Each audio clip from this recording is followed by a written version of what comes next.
आजचा महाराष्ट्र गजबजलेला, प्रकाशाने उजळलेला, वेगाने धावणारा. पण 1630चा महाराष्ट्र तो मातीचा होता, घामाचा होता आणि संघर्षाचा होता. त्या काळात दख्खनमध्ये निजामशाही आणि आदिलशाही यांच्यात सत्ता संघर्ष सुरू होता. गड किल्ले राजकारणाचे केंद्र होते, गावोगावी अस्थिरता होती. आणि याच काळात शिवनेरीच्या किल्ल्यावर जन्म झाला एका बालकाचा, शिवाजी महाराज.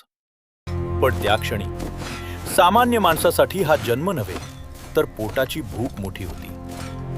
महाराष्ट्राची अर्थव्यवस्था पूर्णपणे शेतीवर आधारित होती. पाऊस पडला तर वर्ष चांगलं, पाऊस चुकला तर सर्व काही संपलं. मातीची घरं, कौलांचं छप्पर, अंगणात तुळस, पाण्यासाठी विहीर, प्रकाशासाठी तेलाचा दिवा. पहाटे सूर्य उगवला की दिवस सुरू.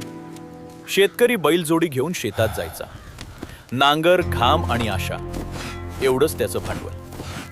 स्त्रिया, घराची खरी आधारस्तंभ. विहिरीवरून पाणी आणणं, जातेवर धान्य दळणं, चुलीवर स्वयंपाक आणि संकटातही कुटुंबाला धीर देणं. अन्न साधं होतं, ज्वारीची भाकरी, बाजरी, पिठलं, भाजी, ताक. पण मग 1630 ते 1632 महाराष्ट्राच्या इतिहासातील सर्वात भीषण दुष्काळांपैकी एक. पाऊस आला नाही, जमीन तडकली, नद्या आटल्या, धान्याचे दर गगनाला भिडले. इतिहासकार लिहितात, हजारो नव्हे लाखो लोक या दुष्काळाने प्रभावित झाले. आई मुलाला पाणी देऊन झोपवत होती, कारण देण्यासाठी अन्न नव्हतं. ही कल्पना नाही, हा महाराष्ट्राचा इतिहास आहे. तरीही गाव कोसळलं नाही.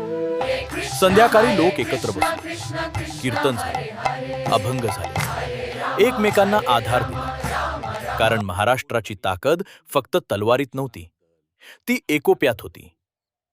त्या काळात शिक्षण मर्यादित होतं, पण परंपरा, संस्कार आणि श्रद्धा मजबूत होती.